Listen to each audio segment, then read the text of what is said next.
not close enough to the dawn for us to have confidence that we will improve, if that makes sense. You know what, Freddie? I hear what you're saying, and I hear the analogy that you're trying to give, with the money ball situation. But I'm gonna give you one what I think it is. The honeymoon is over. That's where we're at right now.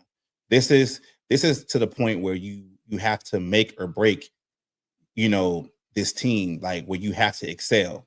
When you are hit with adversity, you have to figure out what to do. And while I say the honeymoon is over, I really believe in film. I think the reason why like film is real big in the NFL. I think there's so much film on Flores' defense. There's so much film on Kevin O'Connell's offense to where they haven't adjusted the right way to kind of go in and smash teams.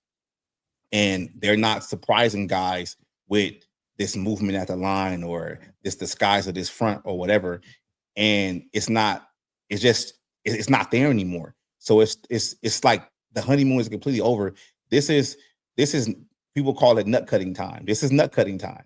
You get what I'm saying? Like this is when this is when good coaches are built right now, right? Like good coaches are built within this adversity right now. Or when your team is getting smacked in the mouth, it's like, what do you do next? Like if you look at all the great coaches in the history of the NFL, they've always had points in their career to where they had a shit team was bad, they figured some stuff out, and then they moved on. You get what I'm saying? Like Andy Reid is probably one of my favorite coaches out there. Like he couldn't get over the hump in Philadelphia.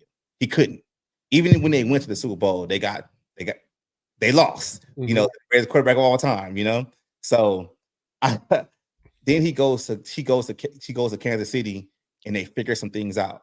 And we can always say like, oh, he got Pat Mahomes. Yeah, Pat Mahomes is part of it, but Andy Reid's process and him, learning from his mistakes that he had in Philadelphia pretty much created that atmosphere of what they have in Kansas City. You get what I'm saying? Because if he didn't learn what he needed to learn in Philadelphia, he wouldn't have, been able to create this, this dynasty in Kansas City. Like I'm not saying that he would have got any quarterback to come out there and did it, but if you think about it, they were winning playoff games with Alex Smith. You also noticed that with Alex Smith, he couldn't win to the top. It wasn't until he saw what he had in Pat Mahomes that made him go, okay, now I can actually take it. Right. But that's what I'm saying. Like he was able to adjust, like, and if you want to talk about like, I know Philly has been my example right now, but look at Howie Roseman, right? For example, they win a Super Bowl with Doug Peterson. They win with him. And Doug seems to end up losing the locker room for whatever reason. He has the benefit of saying, you know what, this ain't working. I still got Jalen Hurts. I still got these guys that I can still have pillars of this team to build around. The defense still is good. I need to make a change. And look what happened. They end up going to the Super Bowl 2 times and winning one. Like, I'm not saying our Vikings can't do it, but I'm saying like this is the time where we're going to see how good Kevin O'Connell actually is. Absolutely. And that's what's going to keep me watching, because I know some people out there be like, they ain't winning no games. They ain't going to the playoffs. Why should I watch? I want to see how Kevin O'Connell fight. I want to see how they fight, bro. I really do. Because I was telling Mike Sports Vibes this earlier this morning, man, and I'm gonna share this with you, and I want to know how you feel about it. Okay. So, I was 5 rows away from the bench last night. We were close, and the body language on the sideline was not great. I remember when you texted that during the game. Yep.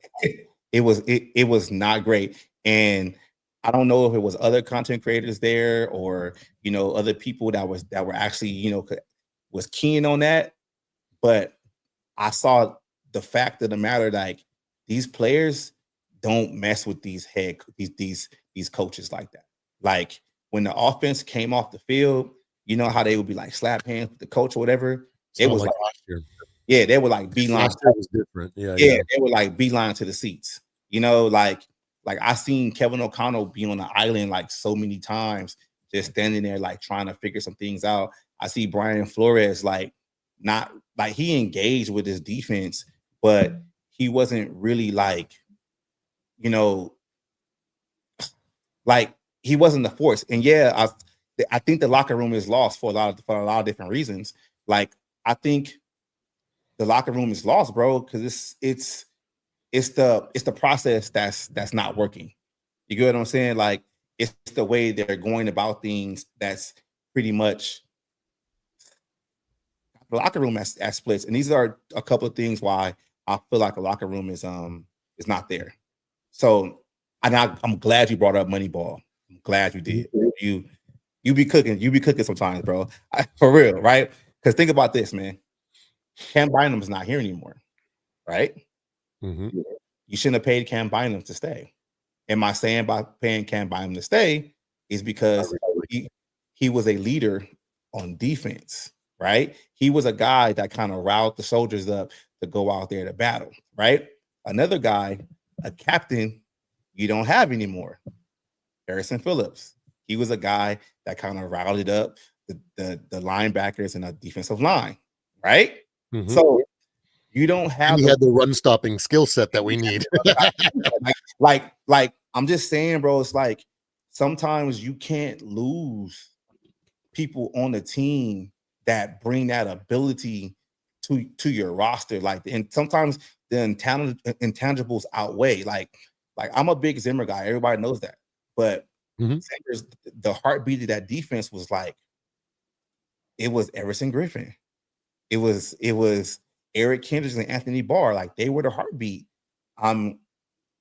Yeah, I believe it now, and I just feel like there's a lot of mistakes this team has made, man, and now they're like it's just coming to bite them. And I think like with that being gone, like the pillars of this team being gone, you know, on the sideline, then I think Kevin O'Connell is in a bad place with the team because the way he's handling injuries.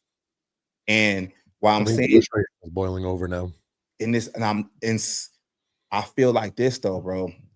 It's he wants to wait until McCarthy is 100% to play. You know why that is though, right? What? There's a famous quote of his. So he said that he believes that teams fail young quarterbacks or rookie quarterbacks, not the other way around. Yeah, I get that. I get that. I get why he wants to wait till he's 100% so that there is no excuse that anybody can take that the Vikings let him down, or if they would have, done this or that, then he wouldn't have had a chance, right?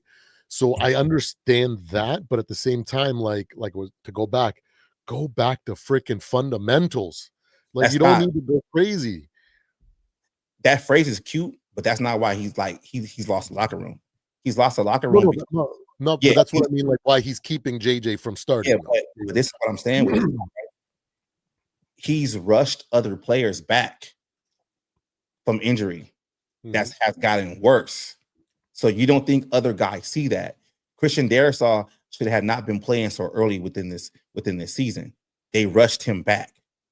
You had Brian O'Neill get rushed back last week to where he can't play, right? So if you're a player on that roster, you're telling me that outside of the quarterback, everybody else has to get rushed back, but you're going to be extremely patient with the quarterback. You have to keep it even across the board. You get what I'm saying? Because look at what we're dealing with now. Christian Darrisaw does not look good. He does not look good at all. He basically limped in halftime all the way back, there. And then he came back in street clothes. Brian O'Neill did not play today. Well, did not play last night, right? But I'm not going to say he's babying McCarthy, but you're giving McCarthy everything he needs to get ready so he can excel. You have to do the same thing for your linemen. You have to do the same thing for everybody else. That's why the locker room is split. You get what I'm saying? Like Absolutely. It's split that way. And then we see Carson Wentz is not healthy, right? We're seeing McCarthy. We're seeing Wentz isn't healthy, right? Every play he comes out, he's wincing, he's grabbing something. Like he's showing he's physically and maybe mentally hurt, but you keep trotting him out there. Players see that. So if you're telling them, hey, we got to go out there and fight, and you're like, bro, And you why are you abusing starting guys. Carson? Why you, I think also there's you abusing guys, man? Like what? Mhm. I can't get behind you right now. You get what I'm saying? And then you got Golden Boy over here, you know, Gets who all the extra time in the world when we don't everybody get else that. gets crushed. I understand 1,000%. That's how locker room split. Um, hello. But yes, no, definitely. I definitely co-sign on a lot of that. And I think that we're on the precipice, like you said. Now, Andy Reid had the benefit of being able to build this the start building the dynasty until like year 19 or year 20, Yeah, right? yeah, So he had a lot of time, a lot of leeway from the Eagles and then with the Chiefs, right? That's something that KOC doesn't have the luxury of. Let's be real. He's not going to get 10 years from this team to figure it out. he You know what I could. mean?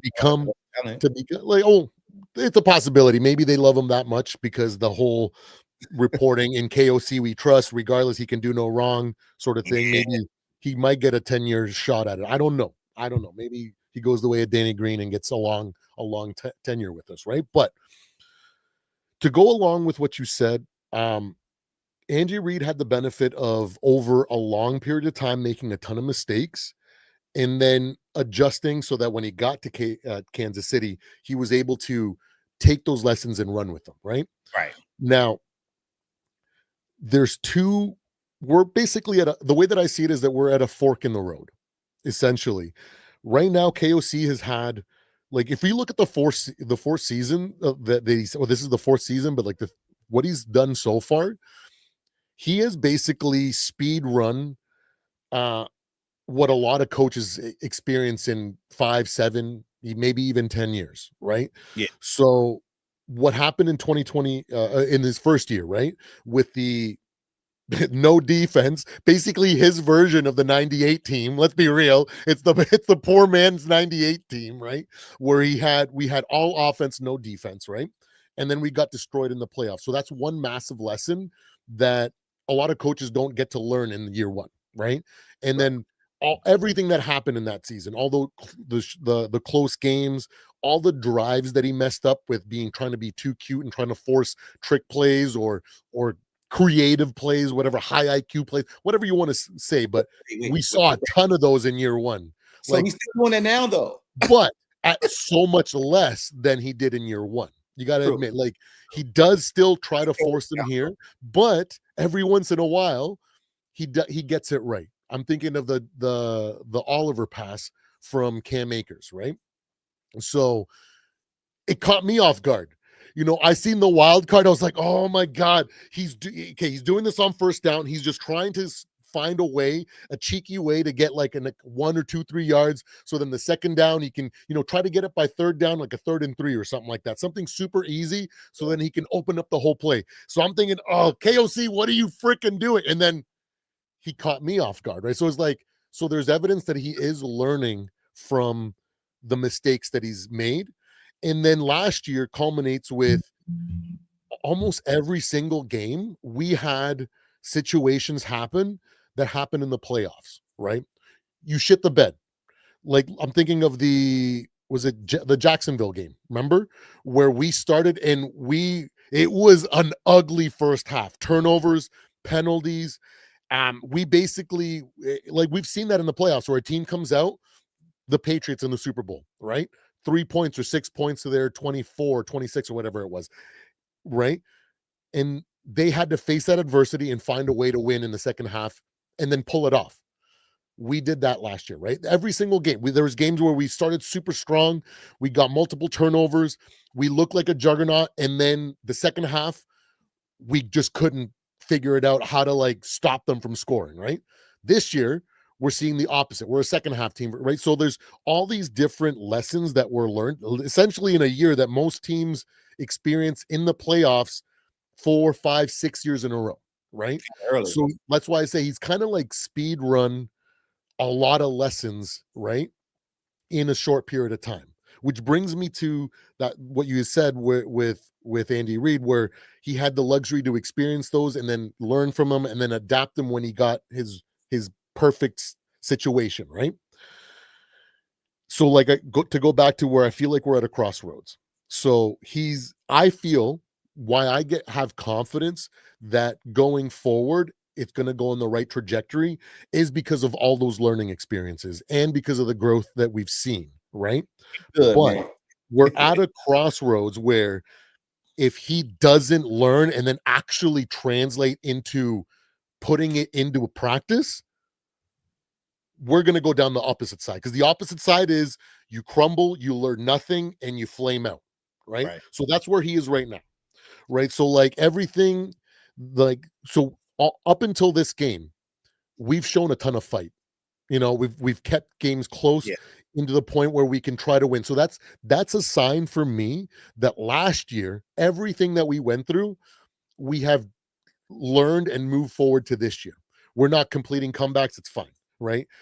But we're at the point now where we look this bad, and like I said, it's the darkest part before the dawn. So he's either going to show that we got another year or two of darkness of like having to move on or whatever, restructure, rebuild, commit to something, a completely different plan that we have now, or it's he's going to show in the rest of the season that he has learned and he's going to actually take the adversity, get the punch in the face, and instead of panicking and looking like a deer in headlights, start putting things together for the rest of the season so it shows that he is back on the right trajectory. I don't know what it is, You honestly.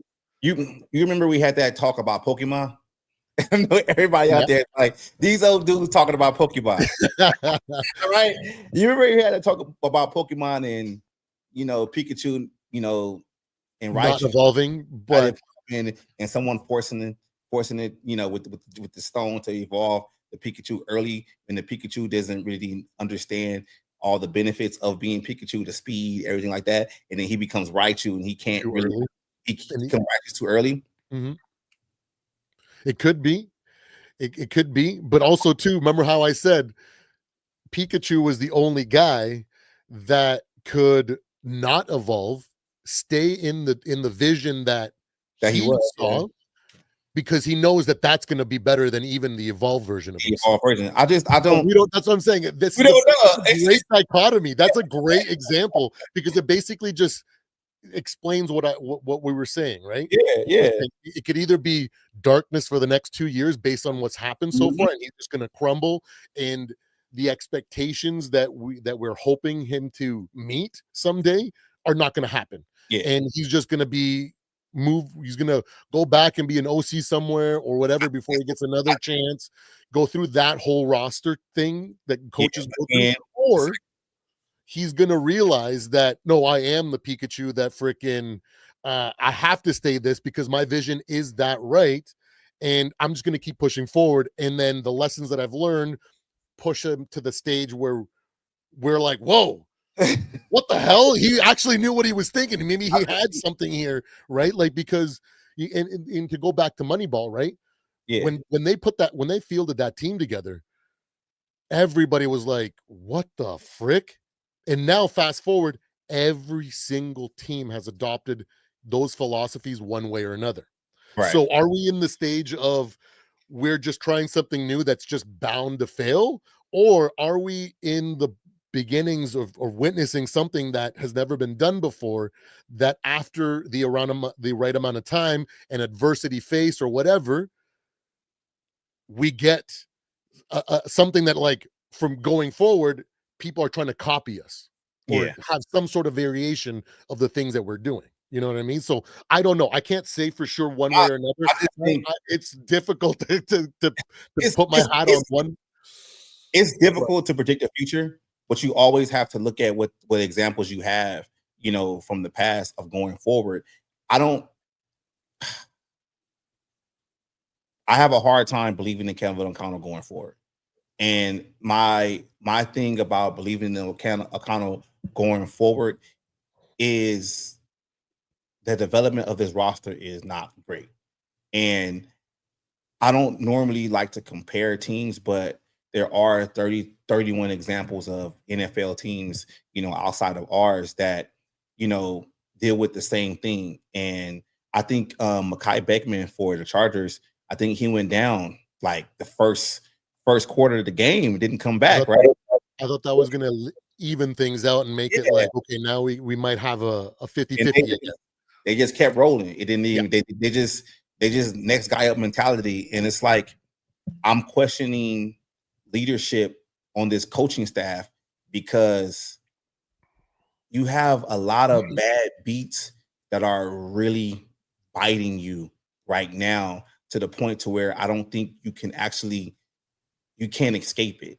And when I'm saying like you can't escape it, it's like you've done things to this roster to where win or lose, you have to stick with it. There's nothing you can do. You Mhm. know, there's nothing you can do to fix it. Like you You if you can't just come up with a new yeah, philosophy and run with it now. It's just right, too late. it's You're too pot heavy. committed. Yeah, You have no idea if that freaking all jack in. is coming on Yeah, the river or right, not, but we just saw the flop. You know what I right. mean? So we still got the turn, we still got the river. So You like we just have to all see in. what happens. You You all in. know, we're And all in. I was telling Absolutely. Mike this earlier, and I was just like, I just think, oh, excuse me. I think the ego on this coaching staff is killing this team. You have one guy in Kevin O'Connell to where he's been propped up for the past couple of seasons as being this quarterback whisperer, a guy that's great with quarterbacks. That's cool. That's cute. But you need to win with this guy. You get what I'm saying? Like this is the guy you got to do it with. Now it's nut cutting time, but you actually developing the guy. And it's unfortunate that McCarthy got hurt because it happens. Then you got another guy on the defense is like, well, my defensive scheme is going to confuse everybody and we're going to be great. It's too much ego that's being led on this team, and that's going to it's ego in the draft. It's making the draft picks, whatever. And it's like I just keep going back to the development, and I just believe in like it's going to be a hard fix. It might be it's like you said, it might be a dark couple of seasons if they don't get it right. But in how I look at it, they're kind of like lined up to not be able to fix this on a quick fix. And I said this thing, man, last night, and I forgot who I told it to, bro. I miss Kirk Cousins, and it's not that I miss Hey, Kirk. It's it's it's the not that I stability that he brought to the position. no, This is what I no, kept saying. no. I'm not even talking about him as the player. My Freddie, I look at stuff differently, right? That's why my podcast is called Skull State of Mind because I'm always looking at stuff different. Kirk Mhm. Cousins kept them from making stupid mistakes in free agency because his contract was so big Mhm. to where you could not move it and you couldn't sign guys so much. You always had to sign guys that were for short-term deals. And it seems like the first moment they got rid of Kirk Cousins and they got rid of the big contract and they got this crazy money, they just say, they ain't know what to do with it. You get what I'm saying? Like, that's what I'm That's a saying. Like, really good point. Absolutely. Yeah, I never thought for me it was like yeah, that's actually a yeah, really I'm damn not good point. I'm not going to talk about his play because we know what Kirk is. But when Kirk had that 45 million cap hit, 30 million cap hit, you knew you had to be more strategic in the offseason. You knew that Mhm. you had to With the hit most of what you got and with the what you what could you got. go and shop with. Yeah. When you got more money to play with, you're liable to take more risk with the money because you feel like you got more money on the back end you can play with. Mhm. I miss Kirk Cousins' contract because I just feel like, think about it though, Mike. It's If Kirk, interesting. if Very Kirk, interesting. I never thought about it like that. yeah, and if people out there is like, here we go, want to bring Kirk back? No, listen to what I'm saying. I'm talking about the contract. The contract was so big to where you had to go out there and Be you more could not make. creative and You had to selective. be Couldn't creative. take home run swings with You couldn't everything. take home run season. Look at what they did. They didn't have to sign Allen and Hargrave. They could have just signed one, but they Mhm. signed both. They didn't have to go out there and sign Fries and Kelly. They signed both. You get what I'm saying? Like you Mhm. didn't have to go out there and give Josh Mattel his money and sign Murphy. You could have just signed. You could have just signed Murphy and kept paying him. You get Mhm. what I'm saying? Like that big Absolutely. It's that a big different factor of team factor. building Exactly. and but to play devil's advocate though, if they don't make these mistakes, right? How would they learn to draft better? How would they learn to spend cap space better without these mistakes? I just think Like sometimes this is where it comes back to like yeah, where the things that we're going through might be exactly what we need for us to evolve into the right version of ourselves, or not evolve into whatever analogy you want to take. But yeah, you know what I'm saying? But like to become the team that we need to be because of what we've experienced. Like I keep saying, like, I love the way this team fights, even though we didn't see it last night. Even though there at times we did fight. At times we did fight. Let's be real. We did come up with some stops, but we were flat when it came to our normal level of fighting. But I feel like that's all a byproduct of what we experienced last year.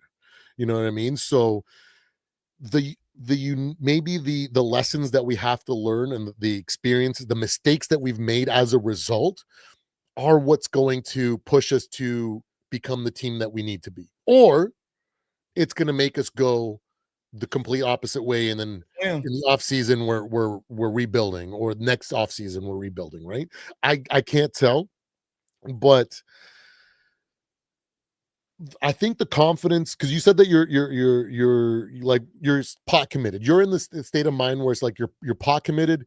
You want to see how this turns out regardless, because you need to see one way or another and make a real assessment of it, right?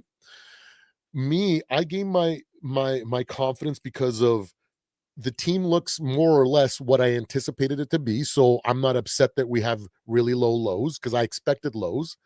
But at the same time, um the other aspect of where I get confidence from is that we don't have a full sample size to freaking really judge what we are right now. Right. Like I when I went back, I was like, man, how, like, because last night I was kind of like a little bit pressed, because I was like, did I really have too much of a bad read, or did I throw too much optimism into my assessments like I did last You year? start, yeah, So I started second guessing myself, right? So I went back and I pulled up all my research notes and stuff like that. And there was a moment where I was like, "Oh, okay. Week uh 7 through 9, I thought was going to be like the turmoil, like putting it together, and then from then on, the last few games would be the closest to as consistent as we can imagine this team to be." So I was like, so maybe I'm not too far off, but also I didn't predict the injuries, so that also throws a wrench in my preseason analysis a little bit too, right? So, but what I'm trying to say is that from 7, 8, 9, I expected us to start making the steps necessary to become consistent, to start looking like the team that I expected. And I said, basically, I circled last third, right? So I can't remember why I circled last third. Maybe so because like you know how it is to make content, right? You're constantly researching, watching videos, and it just becomes a flood of stuff. So I can't really remember, but yeah, uh, I want to believe that the reason that I put last third was that the last third of the season is going to tell me what I need to know, or the last third of the season is where we're going to look like I expect us to start next year. So I can't really tell for sure, because that was my assessment and then my analysis going into the season, right? So and then I go, oh, maybe we are on the pace that I anticipated. I don't know. I didn't, like I said, I before the season started, I said this is going to be a roller coaster. The early part of the season is going to be a lot of ups and downs. It's going to look at times amazing, and at times it's going to look like we should just give up. You know what I mean? you start. And it hasn't been more true after this week than I thought. You know what I mean? But mind you, in my defense, I just thought it was going to be situations where JJ was going to be too overwhelmed, or he's going to throw too many picks or fumble the ball. And because of those growing pains from him, it would just be too much to overcome and win.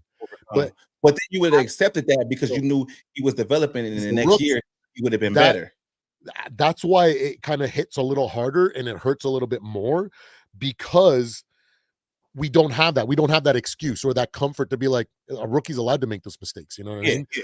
Because we always in like I would say a part of the fan base is always in win now mode, and Absolutely. I believe like you, and this is like I'm a big basketball guy, so you can't always be in win now mode. That's why I hate LeBron James so much, because he eroded my team to where they have no development stages and they're always doing things just to win now. And you can't build longevity like that. You can't Mhm. always be, oh, we got to win now, because you're mortgaging your future just to try to stay competitive, and you can't do that. And I just think this team has become, I'm not saying it's the same thing like my Lakers, but they have become so like, oh, we They're gotta win making the now. same mistake. Yeah, you get what I'm saying? Like, and they're like forcing the issue to where like they're not doing things the right way.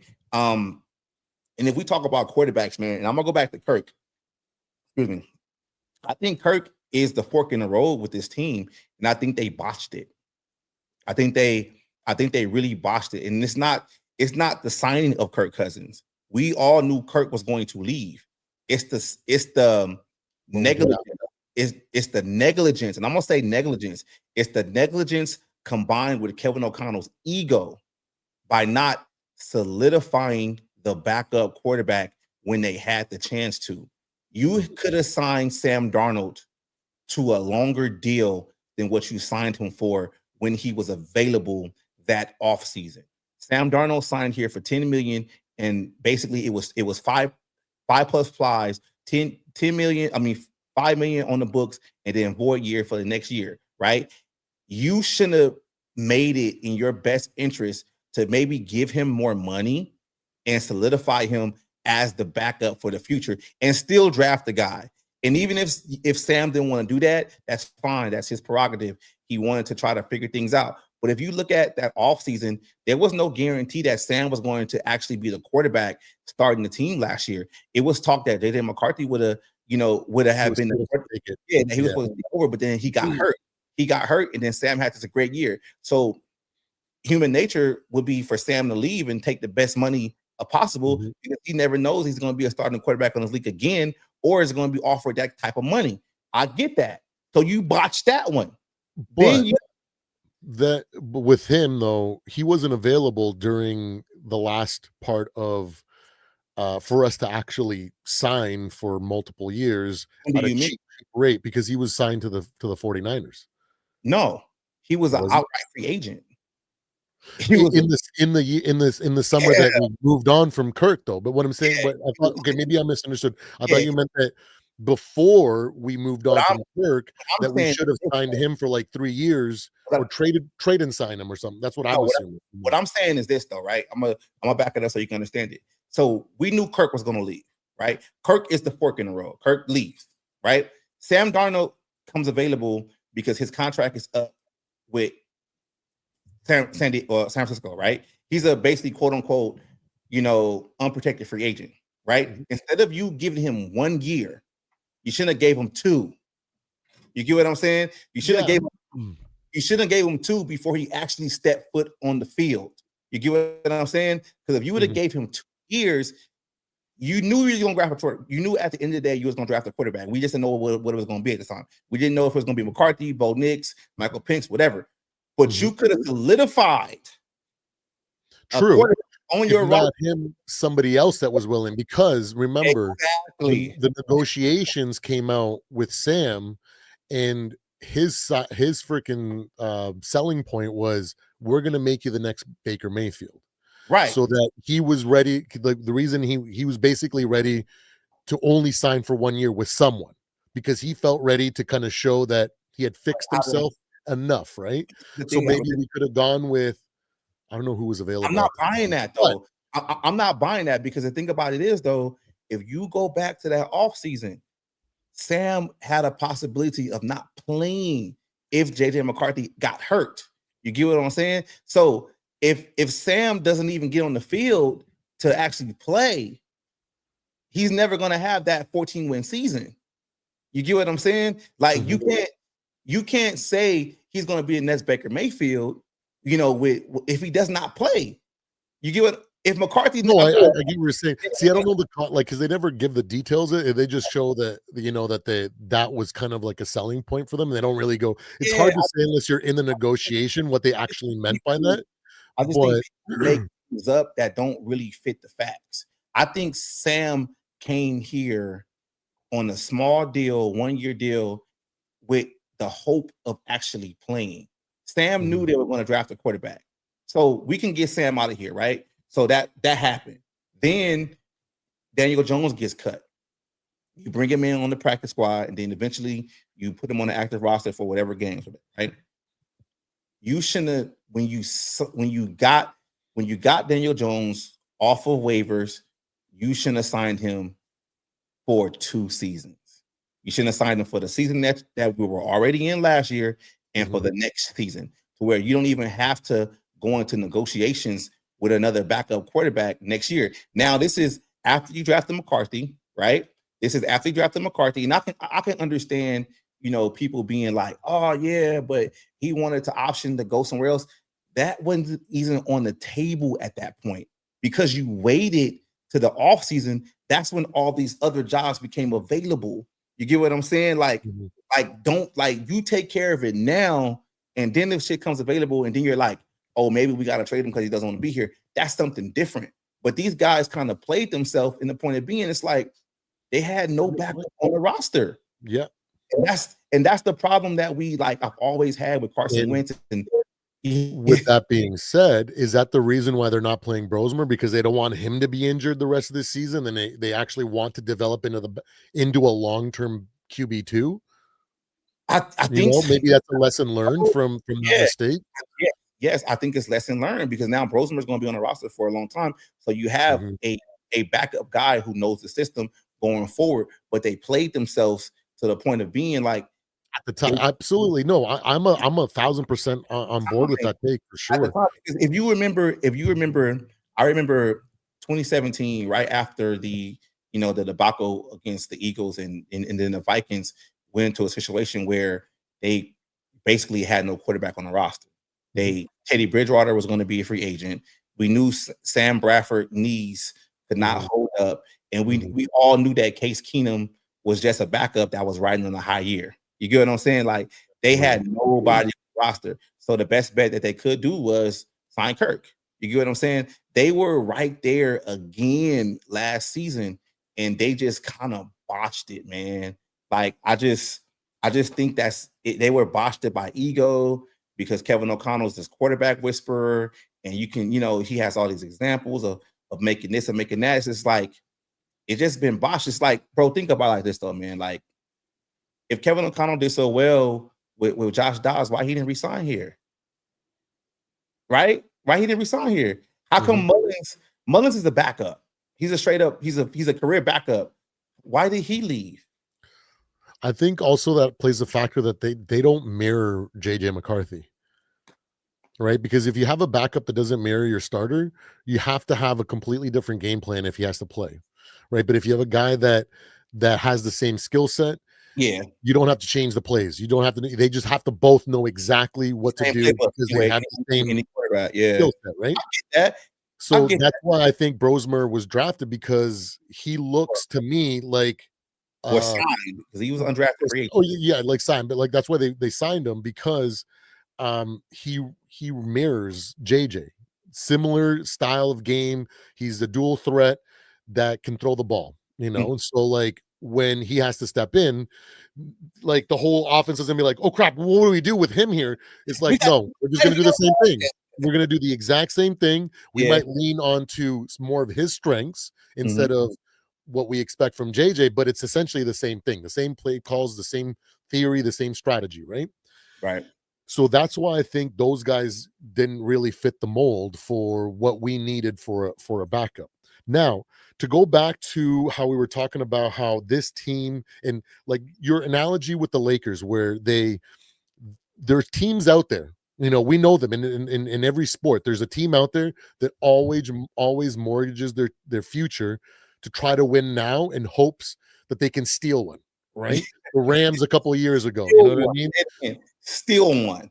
Yeah. But exactly, because they're just so desperate for the Super Bowl, right? Or the title or the pennant, whatever the world's whatever it is, right? Whatever they're And fighting then for, yeah. when you look at the Minnesota Vikings, we've been making that mistake, but we've tried the way that I looked at it is like we've been trying every which way to get a Super Bowl. We've we built up, we had the longest stretch of like peak or whatever was the original Purple People Eaters, right? We were Mhm. dominant for a decade then, Right. right? Or maybe 11 or 12 years, right? And Or so, then yes. ever since then, we've tried to bring in the wily veteran quarterback that's proven to win on a team that's in the win now situation in Mhm. '09 with Brett Favre. Or was it '09 or 11? Nine. '09, '09. Yeah, because that was the first full year that I watched. But anyways, so Double we digit tried card. that. So we mortgaged the future to bring in a veteran that was supposed to bring it home, right? And it didn't work. And then we go to, well, maybe we just need to sign a younger quarterback that has all the intangibles, but other teams have given up on. So we got the freaking Sam Bradford era, Matt Castle era, right? And then we go, okay, no, we really need to commit to a full rebuild and do it the long way.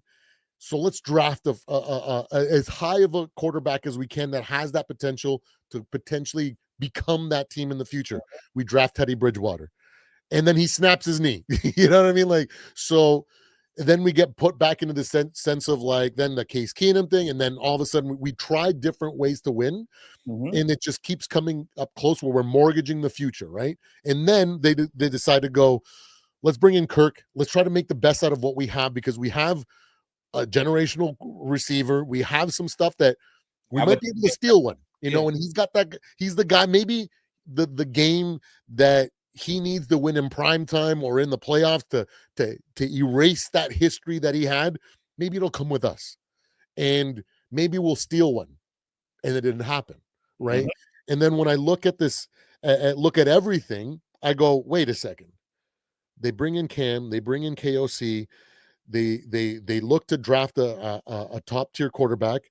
To me, it was like, whoa, are we finally trying the long term strategy where Mhm. we do all the things They that we messed need to do to up. over 5, 6, 7 years, whatever it takes? Like, because every team is different, right? Like some Right.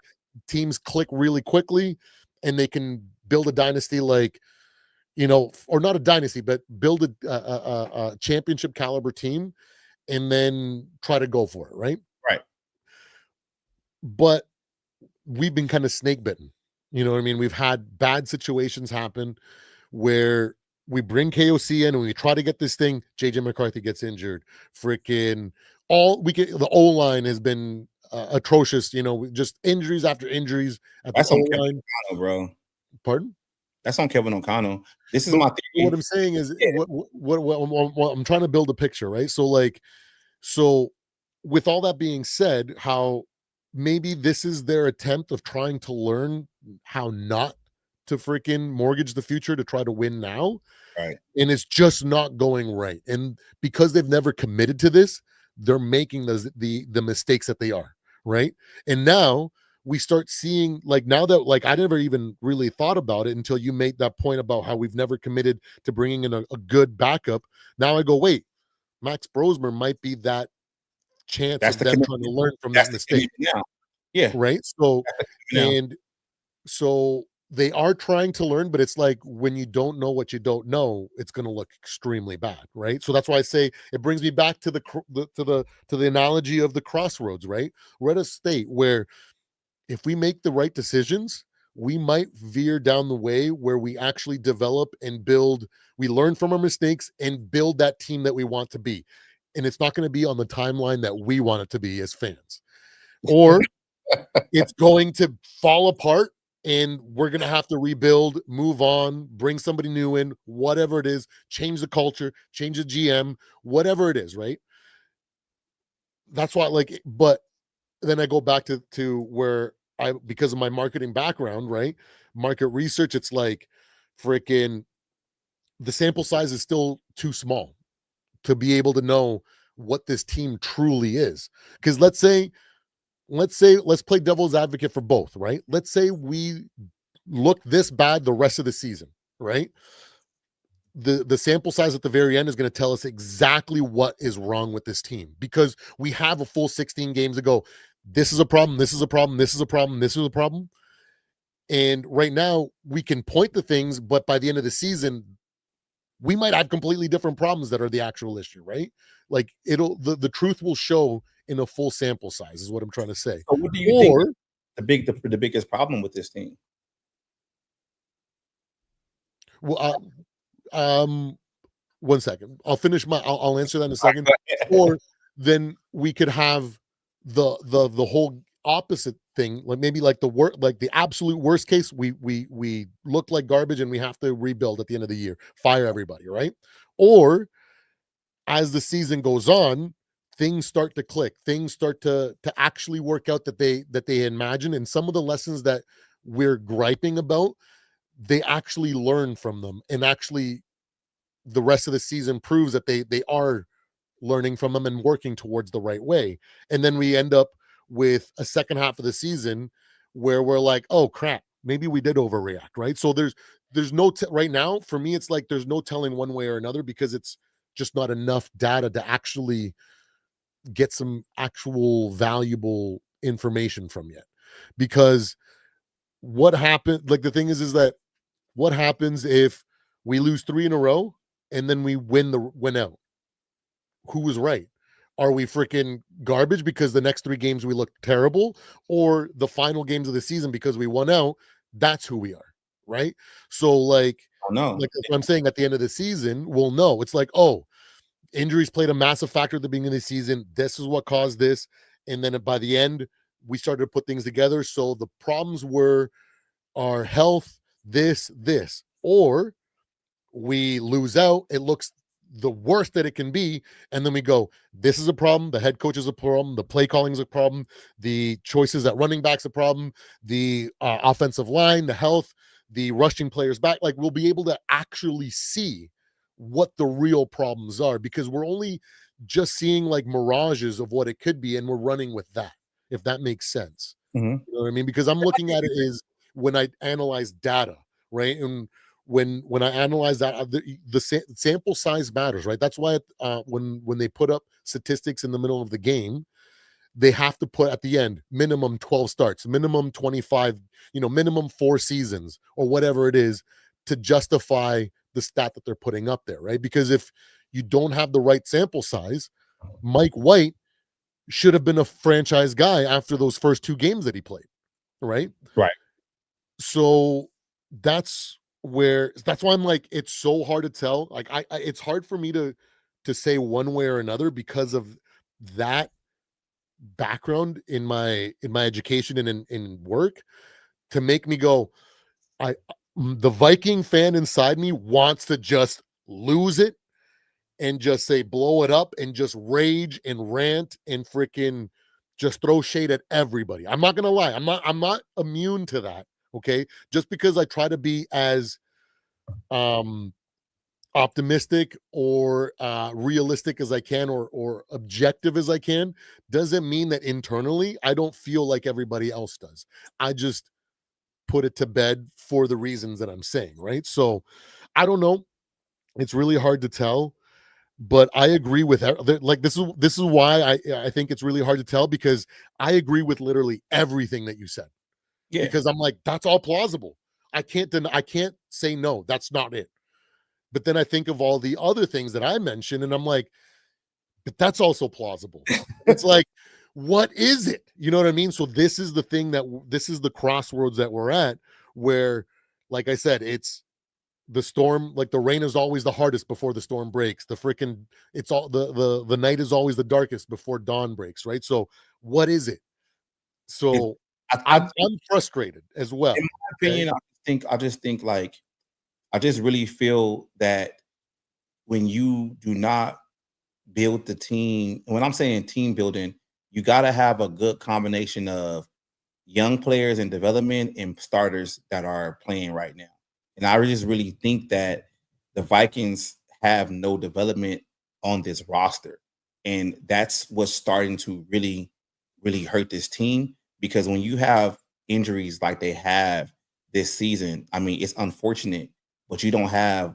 I'm not saying backups are going to come in and be really beaming. That doesn't happen all the time, but you don't know how to coach for the guys that you currently have to play with, and you don't have any young guys that can take those spots, and be like, okay, cool, we're gonna throw this guy out here. Dang, he's guy can actually really play. He's in his second season. We might have to give him more playing time. We don't have that option on this team. And I remember we had the conversation, right?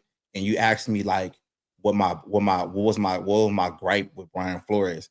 So it took me some time to actually think about it. My biggest gripe with Brian Flores is this is I believe in bodies, right?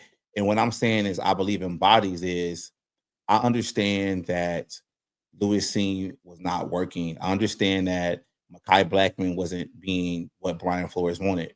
But at the end of the day, they were bodies.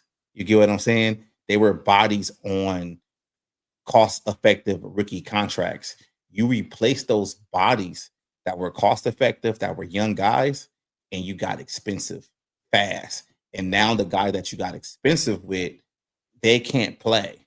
I'm not saying that Brian Murphy is not a starting caliber corner, but if you look at this roster, they went into the season with only four cornerbacks this year. They had Isaiah Rogers, Brian Murphy, Dwight McLaughlin, and Jeff Okuda, right? The Mhm.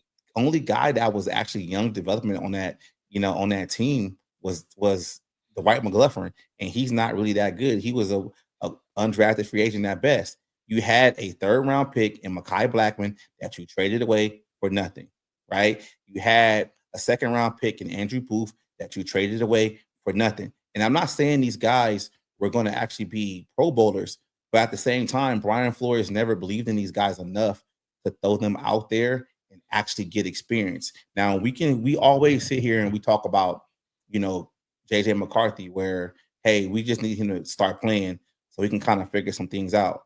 That's what I believe defense is. I remember when Xavier Rhodes was drafted, he was drafted, by the coaching staff by Leslie Frazier, basically, right?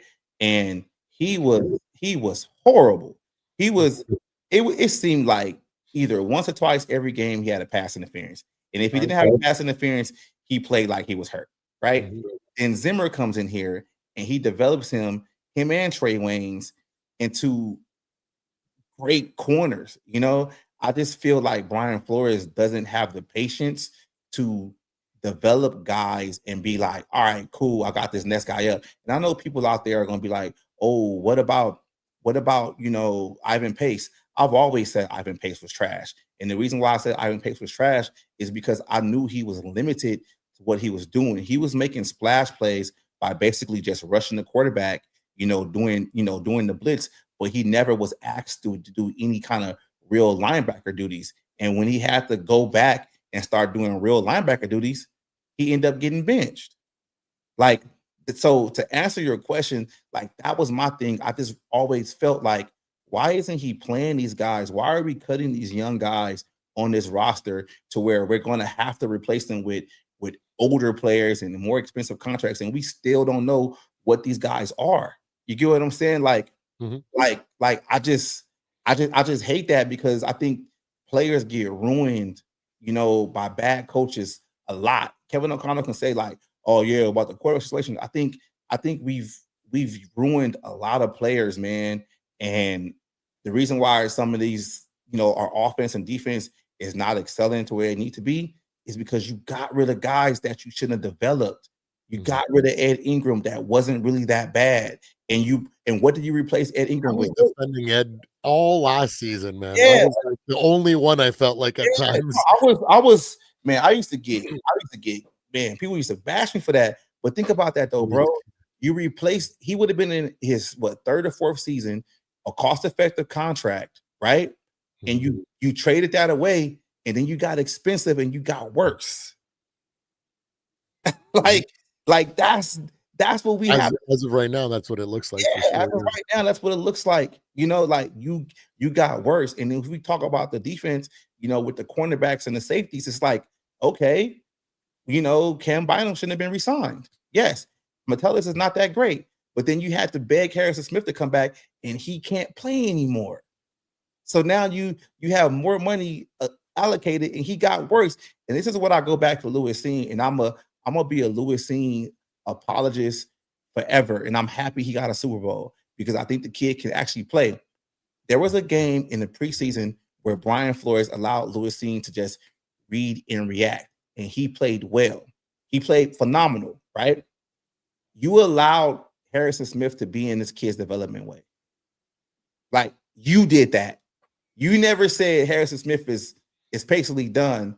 I need to start prepping this guy. You could never play Harrison Smith and Lewis Cine at the same time because they're basically two of the same type guys. I never felt Lewis Cine wasn't smart. I just felt you got guys playing out of position.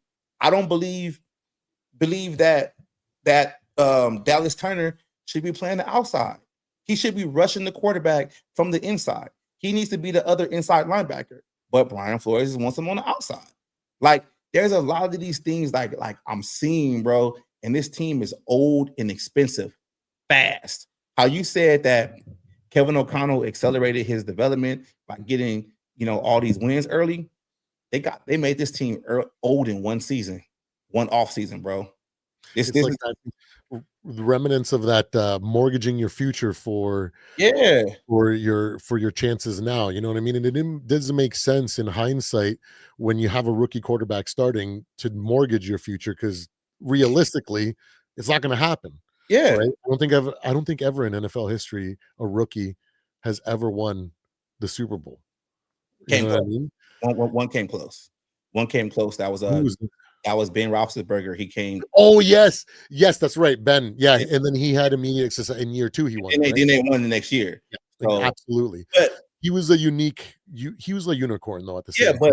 but he wasn't the quarterback he was at the end of his career that he was the first. No, but he started as a game manager and he slowly. I remember when Ben Roethlisberger, like I was just starting to watch football then. I'd be like, man, this guy sucks. He barely throws for 200 yards every freaking game, like 180, 197. Sometimes you see 211, 220, and I'm like, man, this guy freaking sucks. Like, why doesn't he throw the ball like I'm watching like Carson Palmer throw or Peyton Manning throw? And I'm like, because I had such a skewed view because I didn't know enough about. I didn't have a football eye yet. I can honestly say I didn't then. So I was just like, what the hell? And then now when I look back at his career and I look at it with a different eye, I'm like, wow, like he did essentially followed the Brady path. You know what I mean? He became a Brady wasn't great either. And then slowly developed the skill sets that he needed in order to play for as long as he did and to become the guy that he needed to be. But look at what they had on those teams, right? Those Bill Cowher teams with Big Ben had a great defense and they had a good running game. Those teams that Brady was on had a great defense and a consistent running game, right? Like, it shows if you have that, you can give your rookie quarterback, your young quarterback time to develop. Because if you look at that, look at that defense in New England was crazy. Richard Seymour, Vincent Wilford, Rodney Harrison. You feel me? Like, they were nuts. So, like, and then those Pittsburgh teams, you had Willie Parker, you had Jerome Bettis before he retired. Like, you had guys, man, that could prop up, the young quarterback to where he didn't have to do so much.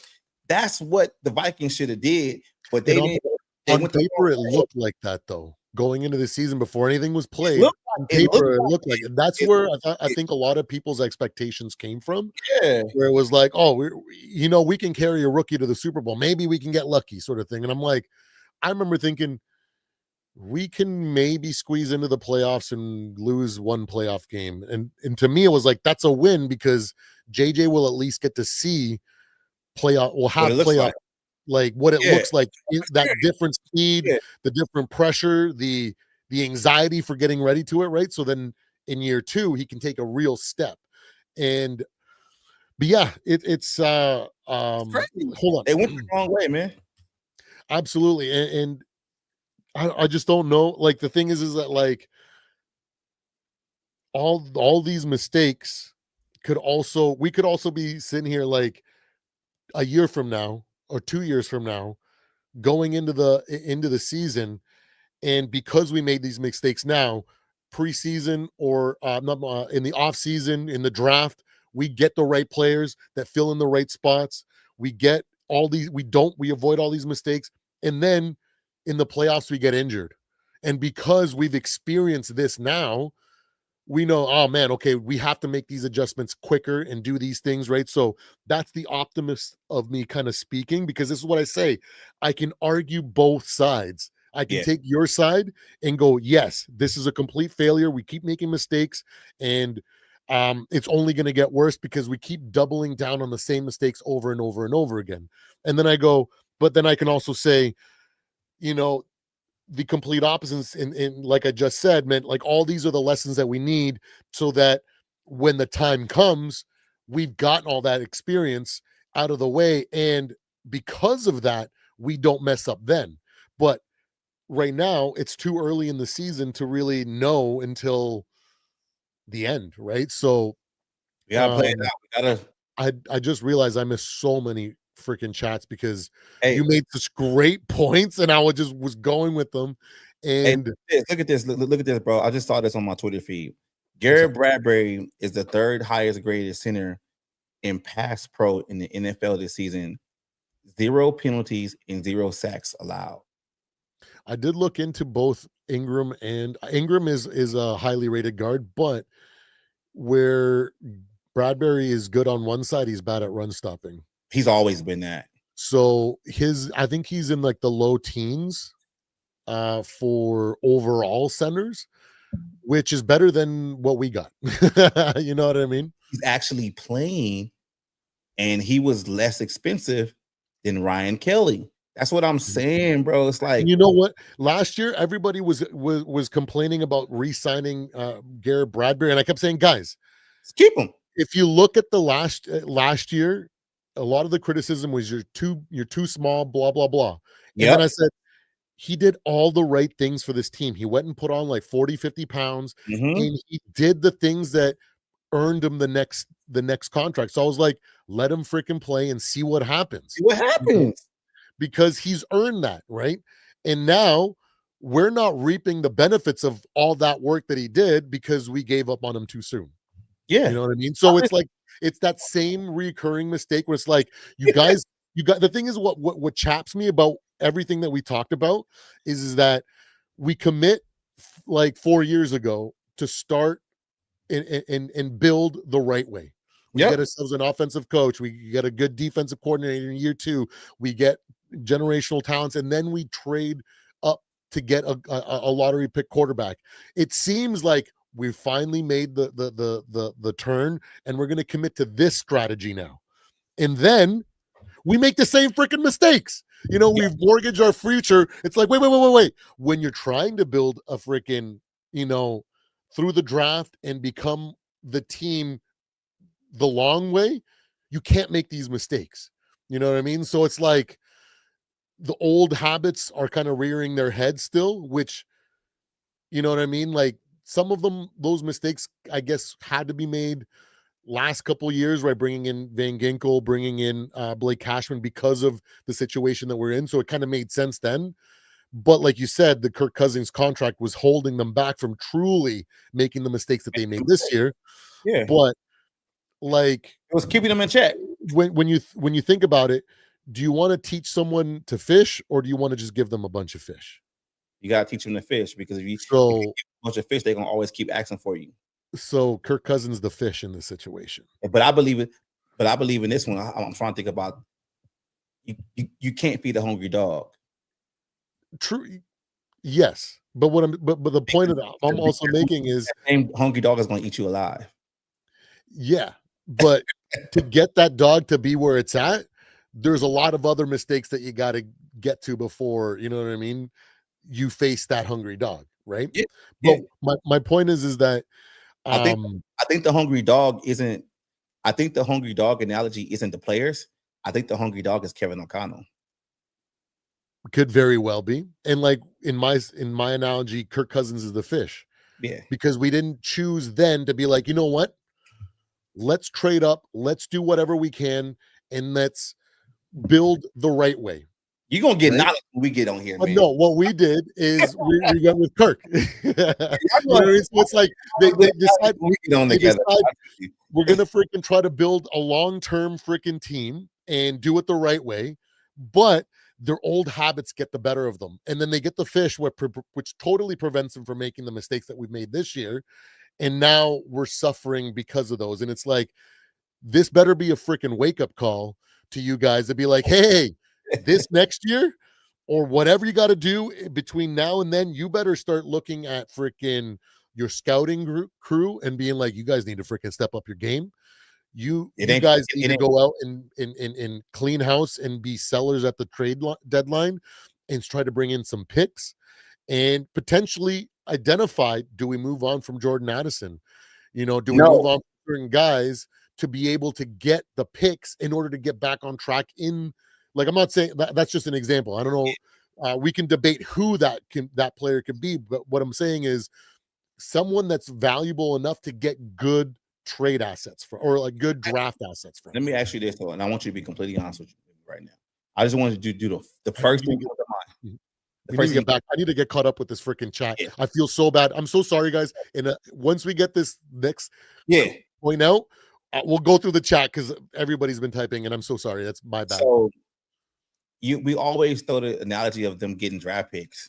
Do you believe that they can actually play those draft picks and develop them?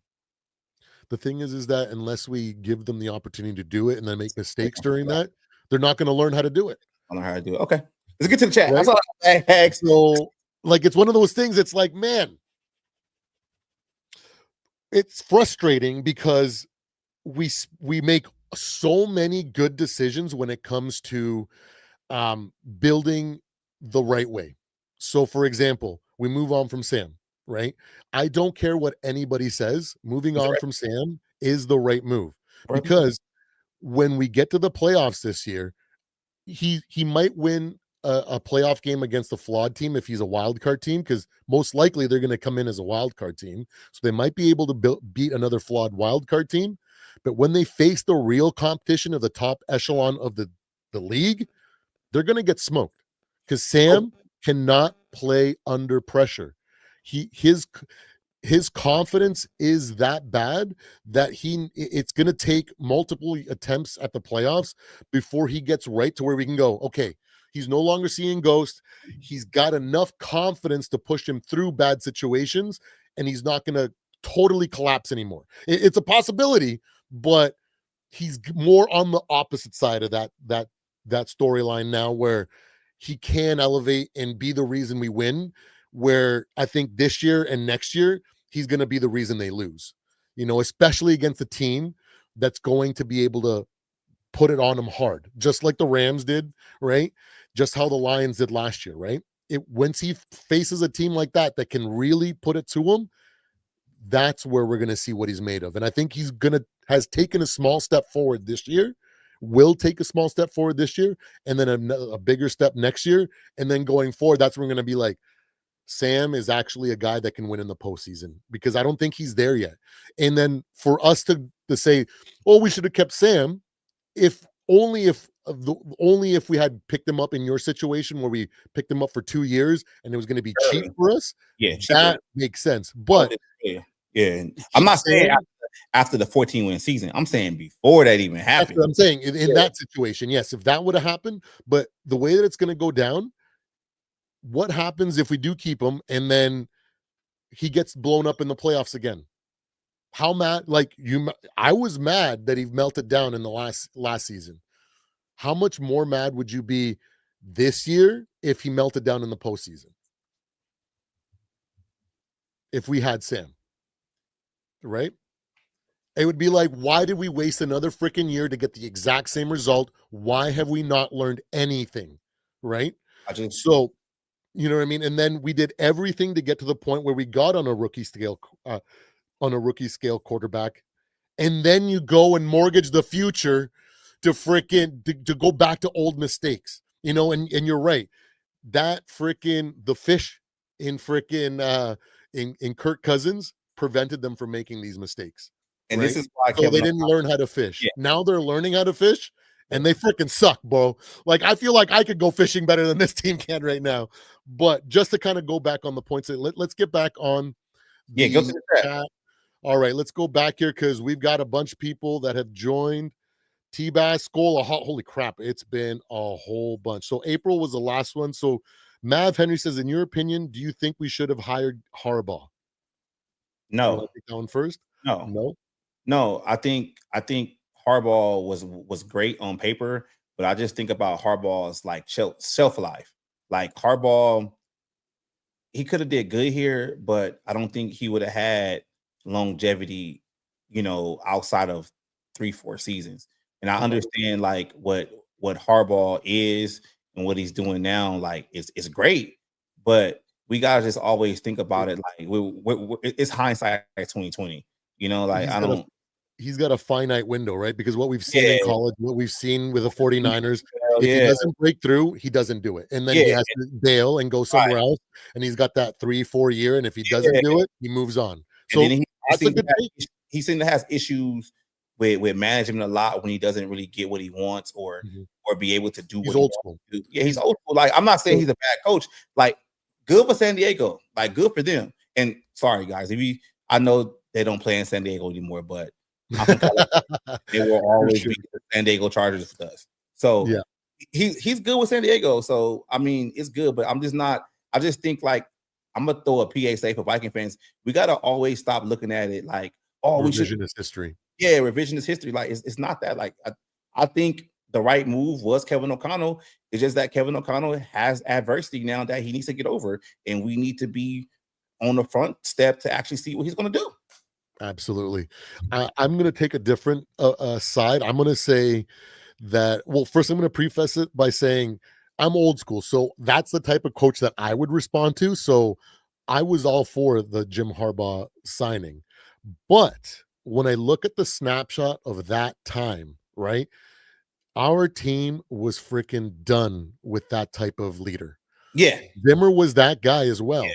And so if he had already lost the locker room with that style, and then we brought a Mike Zimmer 2.0, not because of the talent or their skill set, but in the same leadership, in the same way that he deals with players, we wouldn't have regained our locker room it until depends. he was gone, Absolutely. potentially, right? We might have had to completely clean house so that all those guys that just have that bad taste in them in their mouth were completely gone, and we'd have to start 1,000% from scratch. Over again. And Yeah, so what do we get? We might have been further behind and where we are. than where we are now, right? So I don't think it's if I was just to say my own way of liking coaches and what I would have responded to, I wanted Harbaugh. But when I look at it in what the team was actually experiencing at the time, it was a bad decision to hire him. So I'm happy that we moved on to an offensive minded coach because they were done with that. The defensive minded coach, that hard ass, that MJ era type leader was not our players weren't responding then. So we would have gone really low at that point, right? But we will never know, right? So just to Yeah, answer your answer, Mav, Six has been talking. We were talking about you know, he wants to make sure that if we do fire someone, it's going to be the GM, and then he hopes to bring Lewis Reddick in. I get it. Lewis Reddick, he's a heck of a freaking football mind and whatnot, right? So in player. Um, let's see here. He's so Matt also says so if someone gets hurt, we are cooked either way. That's the situation that we're in because we that's what I said. Yeah, mortgaged our future for it, you have right? no you have no development behind these other players. Skolaholic says Quasi and overrated KOC is finally getting exposed. He also said we ain't winning anything this year. KOC play calling sucks. Essentially, and the Minnesota media is too soft. I Can't agree. can't disagree with your opinion, my friend. And then we have no talent on defense because our GM can't draft. And I think we've also touched base a little bit on some of the conversations that might have kind of semi answered, because we were talking about, you know, teaching someone to fish versus giving them a fish. And, you know, if he doesn't draft players and he continues to sign free agent and make the team expensive, we're not only making the cardinal mistake of mortgaging our future, but he's not getting the tangible experience in drafting players to know the next year how to draft better and the next year to draft better. So it kind of is like this kind of like snowball effect, right? So that it's just a whole bunch of mistakes. Brady, Wentz is horrible. I've been saying that since the beginning, but That's he's why a great QB too. That's about it. 16 in 6 years for a reason. Exactly. Me and you were the ones that were saying, like, why would we freaking roll with Carson Wentz? 16 People and were 6 saying years? that, like, oh, if he gives us the best option, no, no, No, no, he doesn't. the reason why he's available. And then T-Bass says this team is far from championship caliber, but that's his opinion. I don't think that we're even going into the season. I think that we were championship caliber. But what I would say is that this year, depending on what we learn and how we respond, will be the beginnings of developing championship caliber. Because I think the championship caliber takes years to develop, and then It's not a pop. most of it comes from the playoff experiences that you Right. get. So we don't have that. So I wouldn't say that we have championship caliber in the slightest yet, but I'm hopeful that we will in the future. T-Bass says first huge mistake they made, hiring a rookie head coach and a rookie GM. That never happens. It does happen because the Philadelphia Eagles did that with Howie Roseman and Doug Peterson, and they won the Super Bowl. There you go. And then Howie fired Doug and hired the current coach right now and went back to 2 Super Bowls. So And then he also said rebuild, move on very soon. And you know, it's easy to say right now because we don't have the full scope, right? If, like I say, at the end of the year, it is as bad as it was last week or last night, and it continues to look that bad, yes, absolutely. I feel like that's the only option at that point. We have to do some drastic changes in order to right the ship. But until those full 16 games go, I just can't say that just yet. But what I do want them to do is I want them to be moving on from some players and trying to pick up draft picks for sure, so that we have something to look forward to going forward. Because if we don't do that, we're just making the same mistake over and over again. Yeah, let's keep it moving in the chat. And then absolutely no foundation you build through your offense and defensive lines. And we try to do that. We just totally swung and missed. Mark, last night's game down, it may be the game that Kevin O'Connell lost the locker room. Maybe not. It might just be gonna see what happens in the next couple of games. Yeah, like at the very end of the season, they might be stronger because of it. We have no idea. So could very well be, but it could also be the game that turned things around when it came to their approach to facing this adversity, right? Mike, talking that talk, we try, brother. We try. T-Bass says, I have a question for both of you. Name Kevin O'Connell's signature win. I see that you answered it here. And I think there's some candidates for that. Because there was some wins in his first year where. But how would they? Pardon? How would they follow? I thought about it too, because I know what games you're going to say. The Buffalo win was great. The Bills game, the Indianapolis comeback game was great, but I can't give it a signature win because they followed it with dud the next week. Yeah, but like, to me, wait, how do you define a signature win then? Because I'm thinking it's like a signature win. It's the start of the boulder. It's the start of the rock going down down.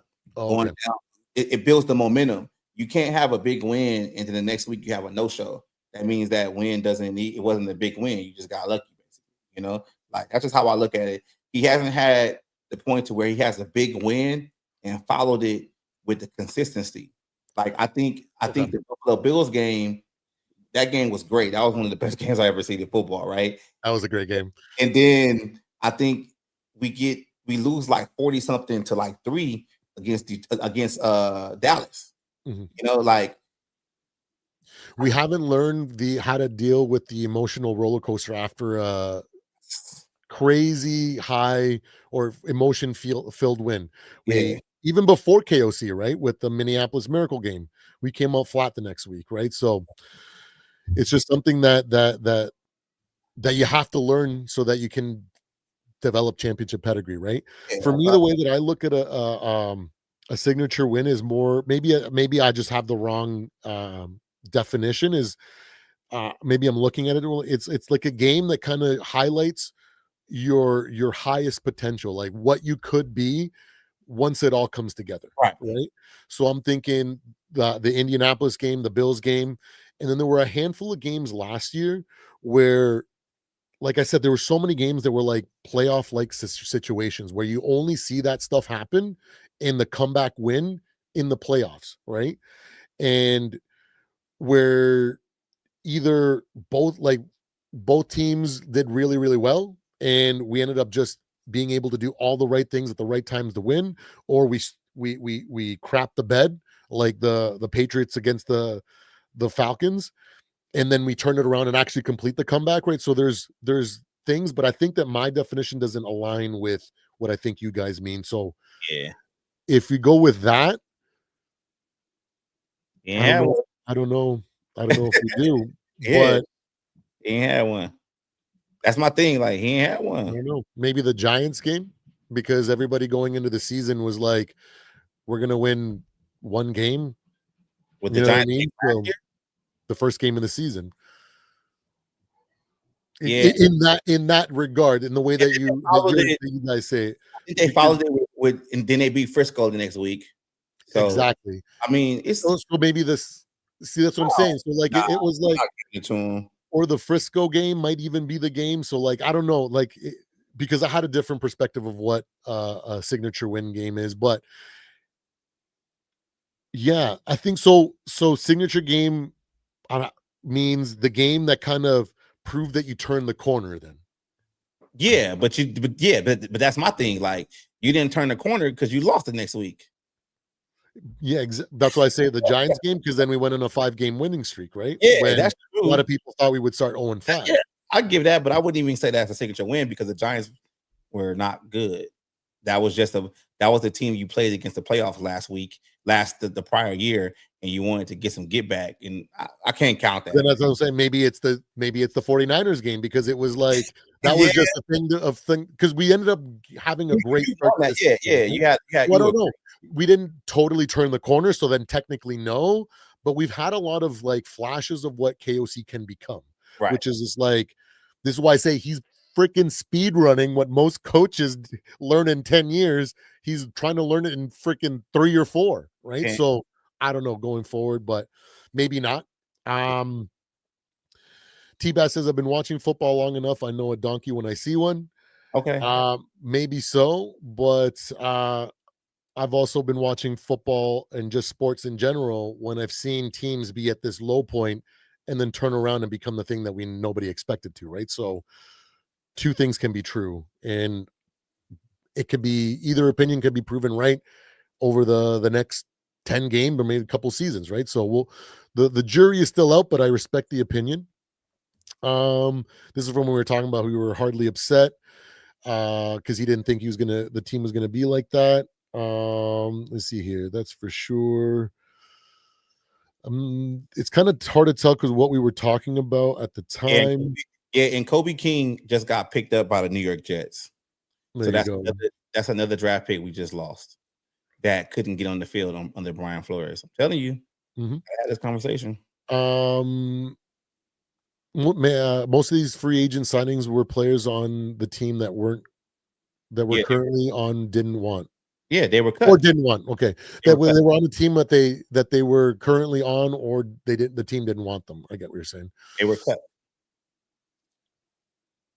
And then as a Chicago Cubs fan, this is the same crap that I went through with them when the Tribune company owned own all them.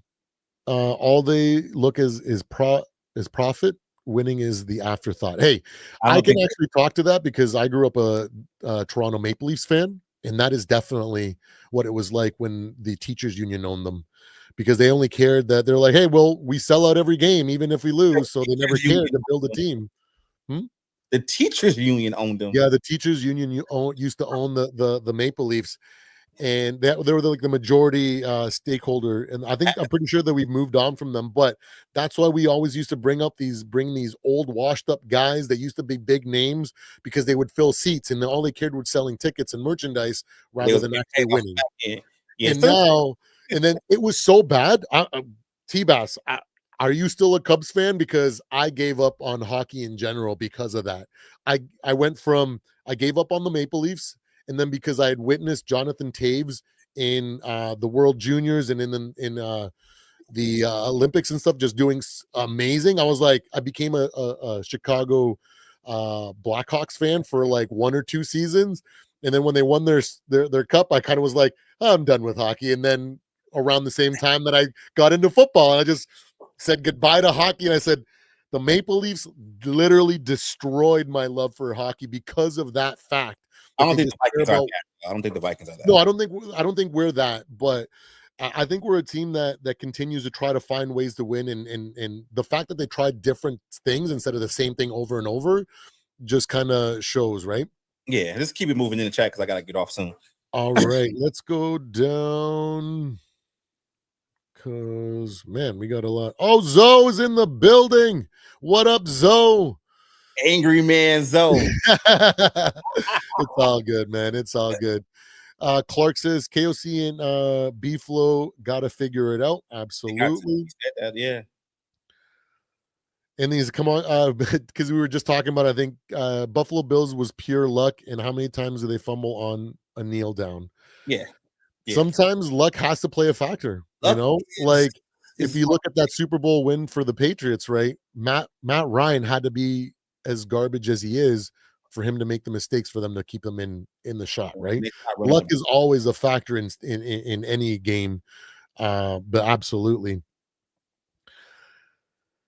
And then Zoe says, "Man, this team is soft. KOC did his job. We need a head coach job. We need a new head coach to finish the job he can't do and won't." So, yeah, I can't be upset with anybody because, like I said multiple times, I can't not see, like, whichever side that you're on, it's plausible. Yeah, it So is. I'm not going to be like, no, I can't. This is the first time of the season where I can't say, guys, relax. There's still, like, because I can go now. Now there's too much for me to ignore. So where like I can understand both sides equally, but my background is like I have to just wait for the full sample size to get a real assessment. Like I kept telling people that would ask me every single time we did a live stream or every single time I did a video, oh, what do you think of Sam Darnold? Is he fixed? Is he this and that? I'm like, I don't know because the full season hasn't happened. What I suspected is that he elevated his floor, but his ceiling is still the same, and that he is still flawed with his confidence when it really counts. Yo, Zoe, we're And going then that's yeah. what happened. So I was like, oh, okay, so Yeah. he is what he is. But I think we're 2 hours just talking because of what Yeah, you got. Like, later too. So I got some shit. He just asked that. absolutely, I'm still fasting, so I haven't eaten anything. Oh, how long?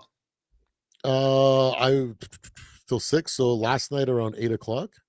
So okay. I try to fast every single day, minimum 4 o'clock or like 3:30, like right before my first live of the day if I get home early enough from Yeah, work. But it's just because it's my way of portion control, right. because I have a problem with portion sizes. Yeah, So it's the only way that I can maintain eating 2,000 calories or less without overeating. without So overeating. I think like I've tried like multiple like. Sorry guys, you're getting healthy. yeah, we're talking about weight loss now. like I've actually tried like multiple diets and stuff like that, and I just really believe like, man, at the end of the day, like when you fast, especially like a 16-8, I know some people do do longer, but it's really beneficial, man, because it's like you allow your body to kind of repair itself and you Mhm. kind of get everything Absolutely. out of there.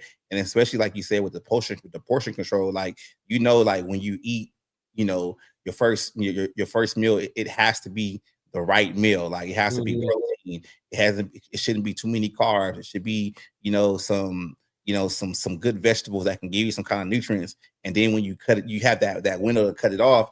And like when you sleep and everything like that, like your body's still working, man. Like I just tell everybody out there, like some of these weight loss fasts of doing like that, like if you really like dig that deep dive into the science, like a fast is something that really, really works. And I just really like I know, like, in this day and age in America, whatever, everything is accessible all the time to you. Like you get fruits that's out of season anytime, So it's kind of like you have to find a way to kind of like limit yourself. And like the fast is like it's the best way to do it, man. I lost a lot of weight and gained, the muscle back and got rid of the bulges, man, just by since something that simple. you Mhm. know? Yeah, Yeah. no, definitely. I freaking, like, I'm actually in the midst of writing because I have another channel, right, where it's just gonna be kinda like talking about any other things, and I wanna kinda just drop all the knowledge that I've learned over the years, Yeah. so that other people can benefit it. Because I'm not gonna become a personal trainer anytime soon, you know what I mean? I'm moving on to a next stage of my life, right? So I'm building a small business and then working on my channels just because I wanna have that. It's fun, Yeah. and I You wanna wanna have that you wanna presence, get right? the game to the people that need it. Absolutely. So when uh before Skullfest, right, I was 300 pounds at the end of July. Yeah. And that was the biggest that I've ever been. And I usually, when I was a trainer, I was depending on if I was in a cut or on a bulk, I would be anywhere between like 195 to like 225. Right. Right. And I was, lifting the heaviest, doing the hardest workouts, powerlifting, Olympic lifting, CrossFit. Like I was literally doing everything, right? Every I used to do the NFL bench combine test as one of the things that I would do every season, Mhm. and 19 is the best I've ever done.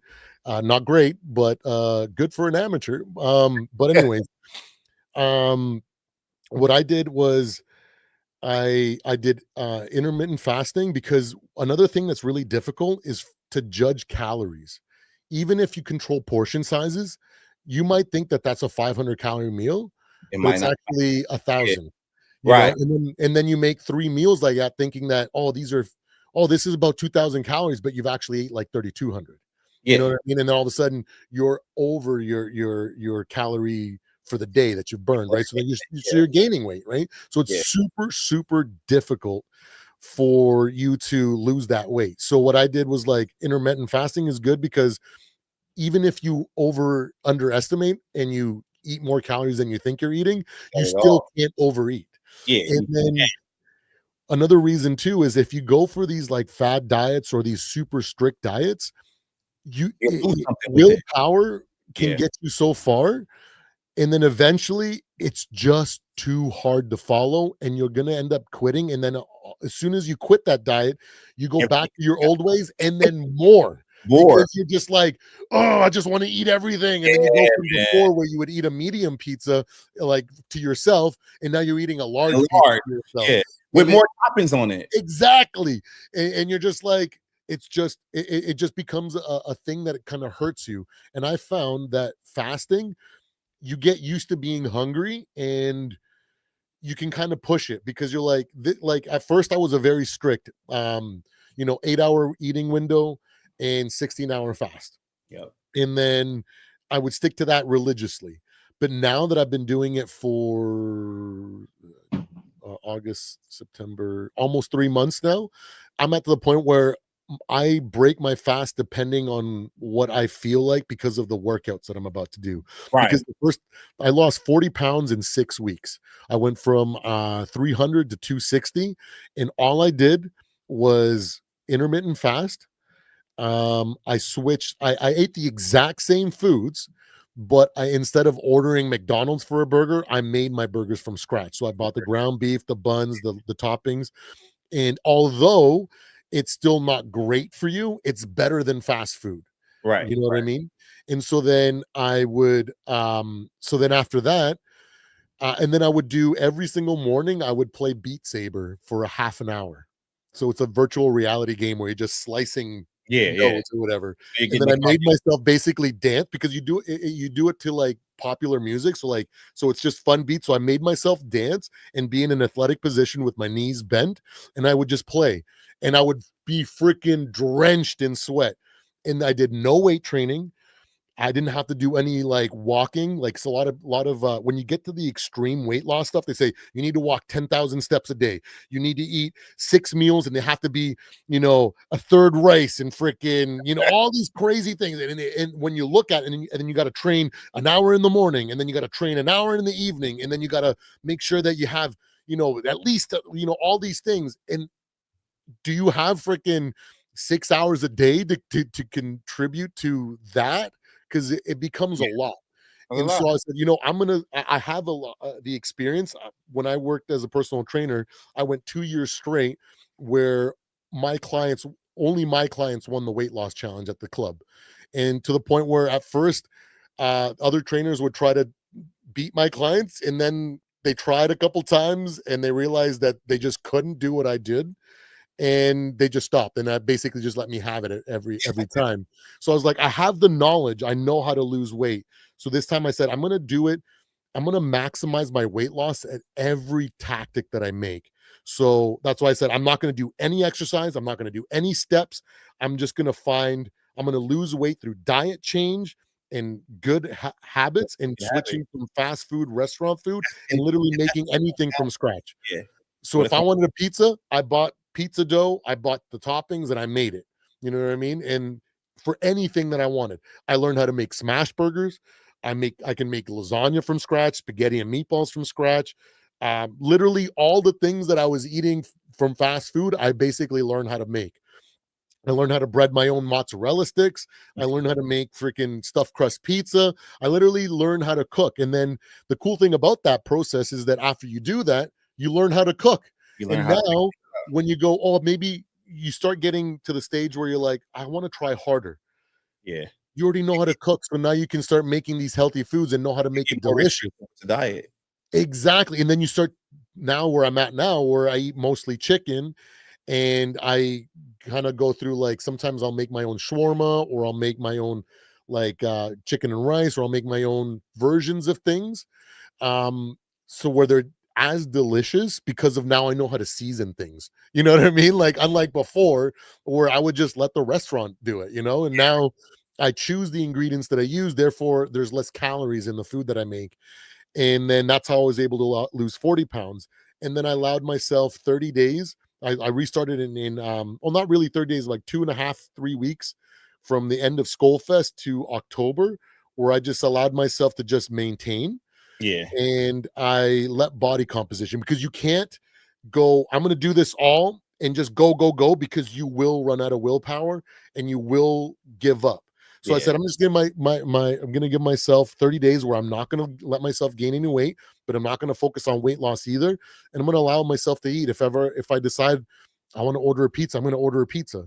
And then so I did that for the last part of September. I wouldn't eat the whole pizza now, because now I was conscious of it. I was like, I'd only eat like one or two slices. You know what I mean? Unlike before, because I know that two slices is 1,000 calories for the Yeah. most part, right? So it just changed my philosophy, and then I was choosing the healthier food more times than not. And every single time I got a craving for a Nashville hot chicken sandwich, I'd go over to my favorite spot and get myself a freaking nice Nashville hot chicken sandwich with a freaking side of fries. You know what I Yeah. mean? And then that would be the only thing that I ate that day. And then I was like, I'm not gaining weight. I was like, this is freaking awesome. And so now I'm back at it. And now I'm doing this next stage where I've lost 10 pounds now in 24 days, which isn't the best, but I'm doing three workouts a week, 3 to 4, and it's only 30 minutes max. And I'm doing literally none of the weight loss training techniques that I used to use. I'm not doing any steps or anything like that. But what I'm doing is I'm choosing to do two exercises. I do bench press, and then I do squats, because the way that I do bench press and that the weights that I do, it like when I'll give you this when you do like curls or bodybuilding style workouts where it's like 10, 12, 15 reps or whatever, you don't burn the calories that you would if you're doing heavy lifting. The reason being is because you use two different energy sources when you do both different types of exercises. Right. So I learned that when you exert heavy, when you exert hard, and you put that kind of stress on your body, you use a different energy system where it just floods your system with energy, right? So that you have more than enough to do what you're trying to do.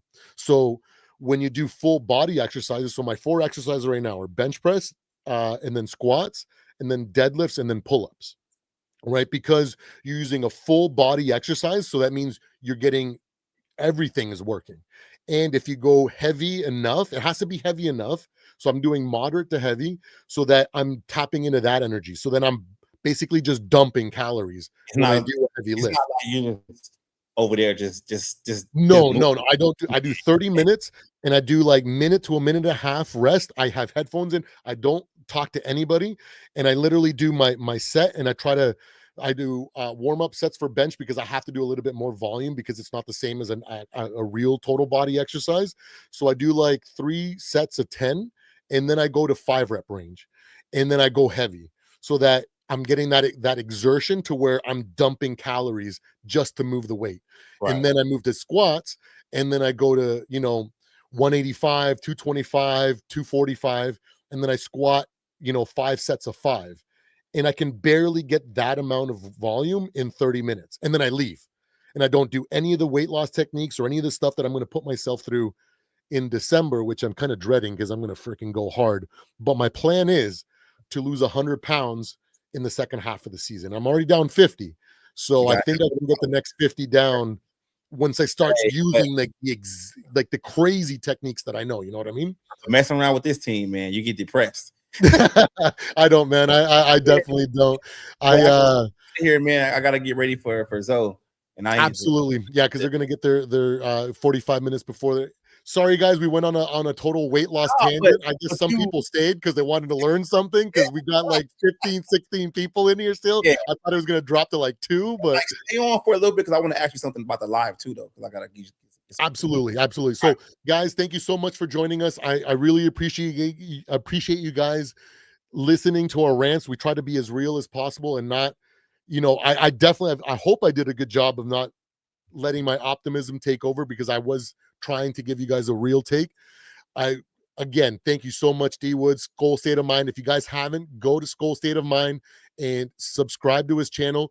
Don't forget to subscribe to my channel too. I am on the road to 500 subscribers. I'm trying to be there for the end of the calendar year. So with your support and your help, it will really help. And don't forget to like both videos too. So, D Woods, any last thoughts? no. There you go. I think we did really, really good, guys. I said that already. Yeah. All right, boys. All right. We'll catch you guys later. Keep on scoring, guys.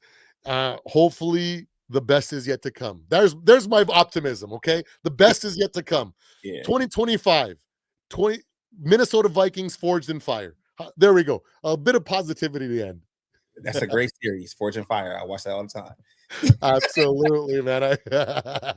Man, I think we have some good taste in TV shows too, but I hope you guys have a great one. I love every single one of you guys. Yeah, yeah, yes. It's hilarious, Oh man, we could go on another tangent. Bye, guys. I love every single one of you guys, regardless of what team you guys follow. Absolutely, guys. Take care. man. Oh man.